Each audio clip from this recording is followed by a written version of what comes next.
नमस्कार, आप देख रहे हैं इंडिया न्यूज उत्तर प्रदेश उत्तराखंड। मैं हूं आपके साथ में ऋतु तोमर। शुरुआत करेंगे। देवभूमि में अब नई शिक्षा नीति की शुरुआत होने वाली है, जिसमें स्कूलों में अब बच्चों को वेद, पुराण, उपनिषद और गीता पढ़ाए जाने की तैयारी है।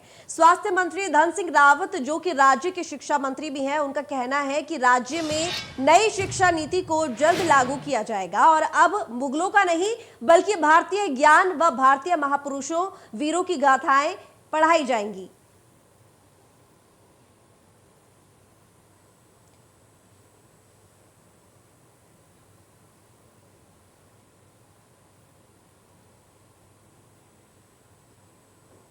तो बता दें आपको कि स्वास्थ्य मंत्री धन सिंह रावत, जो कि राज्य के शिक्षा मंत्री भी हैं, उनका कहना है कि राज्य में नई शिक्षा नीति को जल्द लागू किया जाएगा और अब मुगलों का नहीं बल्कि भारतीय ज्ञान व भारतीय महापुरुषों की, वीरों की गाथाएं नौनिहाल पढ़ेंगे और इससे उन्हें भारत के इतिहास का भी ज्ञानवर्धन होगा। सरकार भारतीय ज्ञान और परंपरा को स्कूली पाठ्यक्रम में शामिल करने से पहले आम लोगों से इस पर सुझाव लेगी।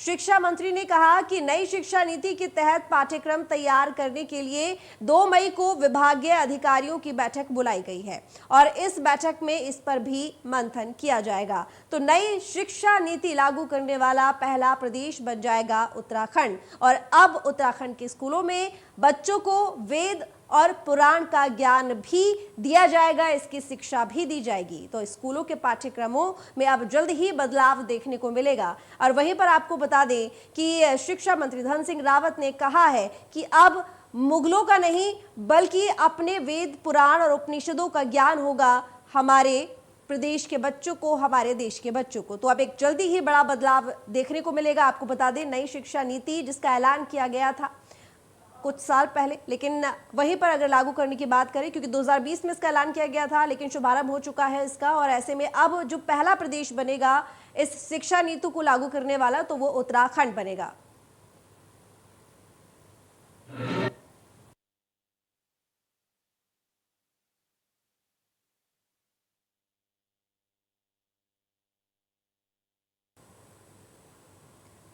तो बता दें आपको कि अब नई शिक्षा नीति की बात हम लगातार कर रहे हैं, किसका शुभारंभ हो चुका है, लेकिन अभी ये लागू कहीं नहीं हुई है देश में। लेकिन वहीं पर उत्तराखंड ऐसा पहला प्रदेश बनेगा जहां पर अब नई शिक्षा नीति जल्दी ही लागू कर दी जाएगी। इसका सबसे बड़ा प्रभाव ये होगा कि जिस तरह की शिक्षा अब तक हमारे देश के बच्चे लेते आ रहे थे, अब उसमें एक बहुत बड़ा बदलाव देखने को मिलेगा। इस तरह से अब पाठ्यक्रमों में हमें अपने वेद, उपनिषद और पुराणों का ज्ञान भी होगा, यानी कि हमारे आने वाली पीढ़ी और जो अब बच्चे हैं, जो छात्र हैं, जो अब स्कूल जाएंगे, उनको ये सब जानने को मिलेगा, पढ़ने को मिलेगा। तो यानी कि अब पाठ्यक्रमों में भी इन्हें शामिल किया जाएगा। वहीं पर उत्तराखंड के शिक्षा मंत्री की अगर बात करें धन सिंह रावत की, तो उन्होंने ऐलान किया है कि जल्दी ही ये लागू कर दिया जाएगा। नई शिक्षा नीति से कई तरह के बदलाव होंगे और इसमें सबसे बड़ा बदलाव जो देखने को मिलेगा वो ना सिर्फ शिक्षा नीति में बल्कि जो भविष्य होगा आगे आने वाला, उसमें भी एक बड़ा बदलाव देखने को मिलेगा। देखिए, जो एनईपी इस बार लागू हो रही है देश में, राष्ट्रीय शिक्षा नीति, उसमें स्पष्ट है कि भारतीय ज्ञान परंपरा के आधार पर शिक्षा होगी। हम स्थानीय लोक भाषाओं को भी उसमें जो है प्रोत्साहन दिए जाएंगे और अब देश का पहला राज्य उत्तराखंड होगा जो कि इसी सत्र से अपने राज्य में एनईपी को लागू करने जा रहे हैं।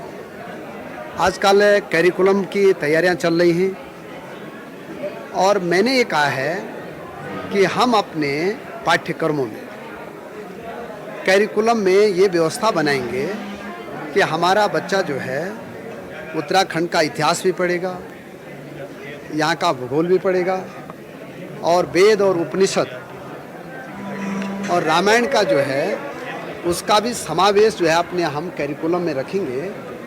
लेकिन पहले हम पब्लिक डोमेन से सुझाव लिए जाएंगे। तो बता दें आपको कि नई शिक्षा नीति अब उत्तराखंड में लागू होने वाली है और इसके साथ ही यहाँ पर शिक्षा मंत्री धन सिंह रावत ने इस बात का ऐलान किया है कि जल्दी ही अब इसे लागू किया जाएगा और इसको लेकर प्रोसेस भी क्रियान्वयन भी शुरू हो चुका है कि आगे किस तरीके से आखिर इस नीति को लागू करना है। सबसे बड़ी बात उन्होंने ये कहा है इसमें कि अब हम मुगलों का इतिहास नहीं बल्कि अपने वीर महापुरुषों की गाथा अपने बच्चों को पढ़वाएंगे और ये सब पाठ्यक्रम में बदलाव किए जाएंगे, शामिल किए जाएंगे। इसके साथ ही उत्तराखंड की यानी कि राज्य की जो भाषा होती है, जो क्षेत्रीय भाषा होती है, उसका ज्ञान भी अब बच्चों को मिल सकेगा, क्योंकि पाठ्यक्रम में ये भी शामिल किया जाएगा। इसके साथ ही पाठ्यक्रम में तमाम हमारे जो वेद है, पुराण है, उपनिषद है, उनका ज्ञान भी बच्चों को दिया जाएगा, यानी कि रामायण, महाभारत, गीता, इन तमाम जो हमारे वेद हैं इनको शामिल किया जाएगा पाठ्यक्रम में, जिससे जो बच्चे हैं, जो छात्र हैं, उनको अपनी संस्कृति, अपनी परंपरा का ज्ञान स्कूली शिक्षा के दौरान ही होगा। ये एक सबसे बड़ा बदलाव इस नई शिक्षा नीति में देखने को मिल रहा है। इसके अलावा बहुत ज़्यादा मॉडर्निज्म नई शिक्षा नीति होगी, तरह तरह के बदलाव किए गए हैं। जो पहले एक नियम था कि 10+2 के हिसाब से पढ़ाया जाता था, लेकिन अब 5+3+3+4 के हिसाब से नई शिक्षा नीति में बदलाव किया गया है, जिसके अकॉर्डिंग, जिसके अनुसार बच्चों को पढ़ाया जाएगा और शिक्षा दी जाएगी।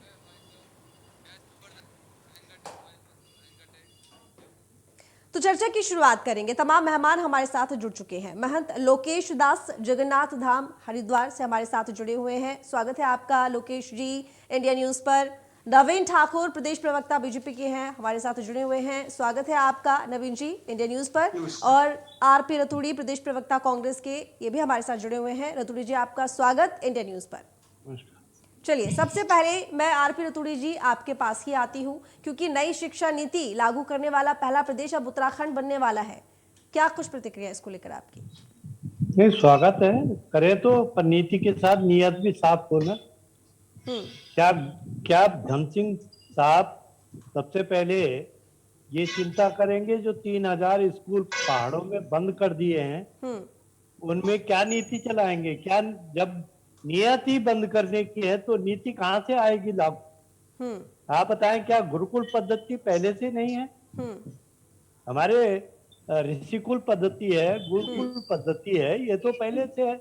अच्छी बात है कि आप इसे लागू कर रहे हैं, पर पहले तो उन स्कूलों का जहाँ बच्चे पहाड़ों में आपने स्कूल बंद कर दिए, उनको आप कैसे खोलेंगे?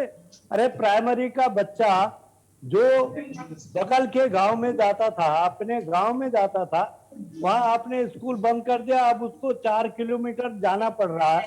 कैसे वो बच्चा पढ़ेगा, जरा बताएं। अरे पहले नियत साफ करो। अच्छी बात है, हम आपकी नियति का, कौन इसका विरोध करेगा? कोई नहीं करेगा। मैं सनातनी धर्म का आदमी हूँ, कौन मना करेगा कि आप पढ़ाए, वेद भी पढ़ाए, अच्छी बात है। पहले भी संस्कृत पढ़ते थे, संस्कृत भी है। जरा मुझे बताएं कि कितने मेरे बड़े बड़े महान नेता हैं जो अपने बच्चों को संस्कृत पढ़ाते हैं, जरा उनका नाम बता देंगे धन सिंह जी, तो मैं भी उनका अनुयायी हो जाऊंगा। मैं उनके, अरे जिस सरकार की नीति केवल पकोड़ा तलवाने की होगी, नियत पकोड़े तलवाने की होगी, ये केवल कहते हैं जुमले। अरे धन सिंह साहब तो एक ऐप भी ला रहे थे, जरा जंगल जल रहे हैं तो वो आप ऐप ला दो ना, बादल वाला ऐप, जरा बारिश हो जाए, हो सकता है जंगल हमारे जलने से जो हमारे पर्यावरण दूषित हो रहा, जो हमारे जंगली जानवर मर रहे हैं, जिससे हमारा सारा सांस लेना मुश्किल हो रहा, जरा उस ऐप का प्रयोग कर दो। आपके पास तो इलाज है, तो केवल कहने से नहीं होगा। हम स्वागत करेंगे आप लाए तो नीति को, पर नियत साफ हो। चलिए, ठीक, ओके, यानी कि नियत अच्छी नहीं है, नीति से क्या होगा? चलिए नवीन जी जवाब दीजिए। देखिए ऋतु जी, कांग्रेस का हाल वो है कि पूरी शादी में कोई कमी नहीं मिलती, ढूंढने से भी कमी नहीं मिलती, तो ये कहेंगे अरे पानी दाएं तरफ क्यों रखा भाई, बाएं तरफ रखना चाहिए था। आज भी रतूड़ी जी वही बात कर रहे हैं, कह रहे हैं नियत की बात। रतूड़ी जी 1986 में जो है शिक्षा नीति बनी थी भारत की, 36 साल हो गए, कांग्रेस ने क्या किया 14 तक? एक बार भी विचार नहीं किया। वही पुरानी जो है शिक्षा नीति चली आ रही थी। मैं तो धन्यवाद देता हूं आपके लोकप्रिय चैनल के माध्यम से आदरणीय प्रधानमंत्री जी को, जिन्होंने एक नई शिक्षा नीति लाई जो आने वाले समय में बच्चों के भविष्य के लिए जो है क्रांतिकारी साबित होगी। तो 5 हिस्सों में जो शिक्षा नीति है उसका थोड़ा सा अध्ययन करने मेरे कांग्रेस के मित्र प्रवक्तागण, तो इनको समझ में आएगा कि नई शिक्षा नीति से आने वाली पीढ़ियां कितने आगे जाने वाली है, कितनी सुरक्षित होने वाली है। और जो व्यक्ति अच्छी शिक्षा ग्रहण कर लेगा, अच्छा व्यक्ति ही देश का निर्माण करेगा। तो निश्चित तौर पर आप जो और समस्याओं की तरफ अभी मुद्दे को भटका रहे हैं, उन समस्याओं पर भी मैं एक एक करके सारे जवाब देने को तैयार हूँ। लेकिन बहुत महत्वपूर्ण चर्चा हो रही है नई शिक्षा नीति की। ये आपके समय में तो कुछ नहीं किया कांग्रेस ने, अब हम ला रहे हैं तो और कुछ कमी तो मिल रही है, बोल तो सकते नहीं। अभी इनकी एक प्रवक्ता कह रही थी नहीं नहीं कुरान भी क्यों नहीं पढ़ाई जा रही। अभी एक चैनल पे कही इनकी प्रवक्ता ने बात, कांग्रेस की प्रवक्ता ने। अलग अलग प्रवक्ताओं की अलग अलग जो है इनकी भाषा है। मैं तो धन्यवाद करता हूँ आदरणीय रतूड़ी जी ने कम से कम स्वागत तो किया, जैसे तैसे ही सही। वो तो बिफर रही थी इनकी प्रवक्ता, तो कह रही थी नहीं केवल वेद पुराण रामायण ही क्यों। और उनसे जब एंकर महोदय ने पूछा कि भाई उत्तराखंड देवभूमि में अगर यहाँ नहीं पढ़ाएंगे तो क्या सऊदी अरब में पढ़ाएंगे रामायण वेद। तो कांग्रेस के प्रवक्तागण आपस में सलाह कर लें, इनके कल सुबह चैनल पे जब चलेंगे अलग अलग बयान तो उसमें दिख जाएगा। अगर हम अच्छी नीयत के साथ शिक्षा नीति बना सकते हैं तो अच्छी नीति साथ जो लागू भी करेंगे। थोड़ा धैर्य रखिए, आपने हर हमारे अच्छे काम पर सवाल उठाए हैं, लेकिन हमारा वो हर अच्छा काम जो है पब्लिक में इंप्लीमेंट हुआ है और पब्लिक ने, प्रदेश की देवतुल्य जनता ने हमें आशीर्वाद दिया है, क्योंकि हमने सही नियत और साफ नियत के साथ एक काम किया। अब उन मुगलों का इतिहास पढ़ाने की रुचि जी क्या जरूरत है, औरंगजेब को पढ़ाने की क्या जरूरत है, जिसने जो है अत्याचार किए, जिसने हजारों मंदिर ढाए, जिसने जो है तलवार के दम पर सनातन धर्म संस्कृति को नष्ट करने का काम किया, धर्मांतरण करने का काम किया। कांग्रेस के मेरे लोग 36 साल से पढ़ाते आ रहे हैं, लेकिन ये बता दें एक शब्द, उसका फायदा क्या है आज के युग में। क्या बच्चों को आधुनिक शिक्षा नहीं मिलनी चाहिए? क्या बच्चों को जो है भविष्य की शिक्षा नहीं मिलनी चाहिए? क्या हमारे बच्चे आधुनिक ना हो? क्या हमारे बच्चे अमेरिका, ब्रिटेन और इंग्लैंड के मुकाबला ना करें? क्या उसी पद्धति पर चलते रहें? अगर हम अच्छी शिक्षा नीति ला रहे हैं, नई शिक्षा नीति ला रहे हैं, उसमें जो है बहुत सारे प्रावधान है। उसमें जो आपने स्कूलों की बात की, उनके स्ट्रक्चर की भी बात है, उनमें शिक्षकों के ट्रेनिंग की भी बात है। एक बार पढ़ तो लीजिए तो सारे जवाब मिल जाएंगे। हम बहुत सही नीति और साफ नियत के साथ जो है ला रहे हैं, और जुलाई में जब लागू होगा तो हमारे कांग्रेस को मित्रों को भी इसमें कुछ कहने के लिए जो है नहीं बचा। बिल्कुल नवीन जी, अभी आपने बीच में एक बात कही यहाँ पर कुरान को लेकर, मैं इसको लेकर जरूर आपसे सवाल करूंगी, लेकिन उससे पहले मैं लोकेश जी आपके पास आऊंगी। देखिए, नई शिक्षा नीति लागू करने वाला पहला प्रदेश उत्तराखंड बनेगा। जाहिर बात है कि इसमें जिस तरीके से शिक्षा मंत्री धन सिंह रावत ने कहा है कि अब वेद, उपनिषद, रामायण, गीता, तमाम हमारे जो वेद पुराण है उन सब का ज्ञान भी बच्चों को दिया जाएगा, कितना सहमत है आप?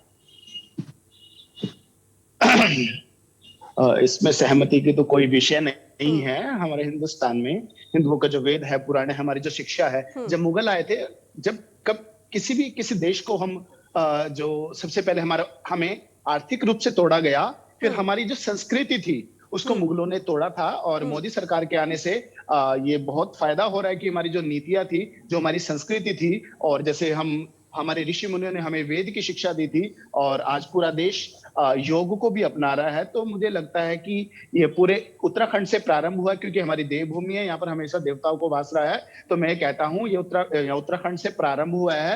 अब ये पूरे भारत देश में वेद पुराण, हमारी जो शिक्षा है वो सब पढ़ाई जानी चाहिए। और बात रही कुरान की, और हमारे जो मुगल साम्राज्य, आज तक हमें जो पढ़ाया गया, जो मुगलों का साम्राज्य पढ़ाया गया, कि आज हमारे देश में मुझे शर्म की सबसे बड़ी बात यह है कि जो आतंकवादी हैं, जो मुगल आतंकवादी थे, दिल्ली में भी उनके नाम से आज रोड बनाई जा रही है, अकबर रोड, औरंगजेब रोड, जिन्होंने हमारे मंदिरों को तोड़ा, हमारी माताओं की, बहनों की आबरू को लूटा, ऐसे लोगों के आज दिल्ली में रोड है। मैं भाजपा सरकार है, और मैं भाजपा सरकार से ये निवेदन भी करना चाहूंगा कि जिन्होंने, मुगलों ने हमारे देश को, हमारे देश के मंदिरों को तोड़ा है, हमारी बहनों की, माताओं की जो आबरू को लूटा है, तो ऐसे लोगों को, ऐसे लोगों के जो हमारे देश दिल्ली में जो रोड बने हैं, इन रोडों को भी हटाया जाना चाहिए।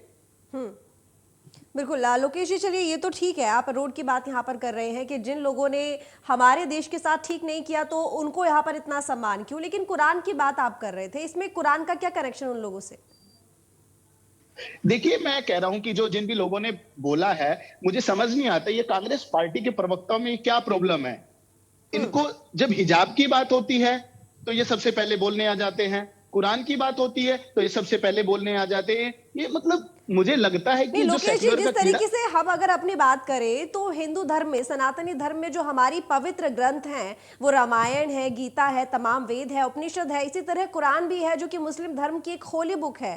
उनका पवित्र ग्रंथ है। जिस तरीके से अगर हम सिख धर्म की बात करें तो उनका भी पवित्र ग्रंथ है। हम बाइबल अगर हम बात करें कृष्ण धर्म की तो उनका भी एक पवित्र ग्रंथ है जो कि बाइबल है। अगर उसके बारे में कोई जानकारी लेना चाहता है या पढ़ना चाहता है तो उसमें तो किसी तरह का भेदभाव नहीं होना चाहिए ना। तो एक्चुअली क्या, जिसको पढ़ना है वो इस विषय को लेकर आवाज उठाए ना। अभी सरकार, जिनकी सरकार है, उनसे प्रार्थना करें, उनसे निवेदन करें कि हमें भी पढ़ना है। तो इसमें मुझे लगता बिल्कुल है बिल्कुल लोकेश जी, ये बात आपने ठीक कही कि अगर जो पढ़ना चाहते हैं तो प्रार्थना करें। नवीन जी, अब मैं आपके पास आती हूँ क्योंकि मैंने आपसे अभी बोला था इस बात को लेकर कि मैं आपसे जरूर सवाल करूंगी।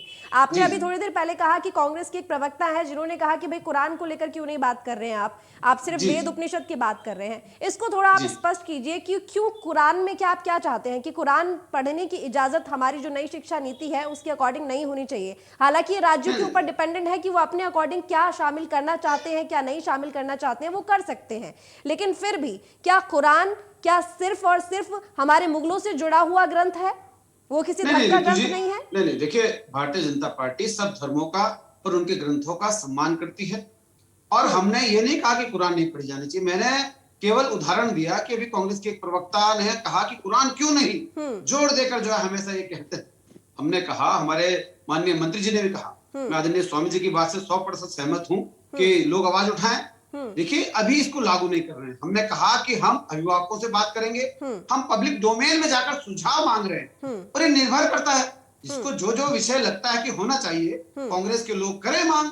उनकी प्रवक्ता कह रही थी मांग करें, उसके बाद जो है जनता जिस प्रकार का जो है सुझाव देगी उस प्रकार लागू किया जाएगा। कांग्रेस के लोग जिस प्रकार जो है 3 तलाक के पक्ष में खड़े हो गए थे, हिजाब के पक्ष में खड़े हैं, उसी प्रकार कुरान के पक्ष में भी खड़े हो जाए, कोई दिक्कत नहीं है हमें। लेकिन जितने सुझाव जनता से होगा, जो भी जो है जनमत जिस विषय के साथ होगा उसको रखा जाएगा। हमने कहीं नहीं नकारा है। हमने शुरू से ही कहा, माननीय प्रधानमंत्री जी तो हमेशा कहते हैं सबका साथ, सबका विकास, सबका विश्वास और सबका प्रयास।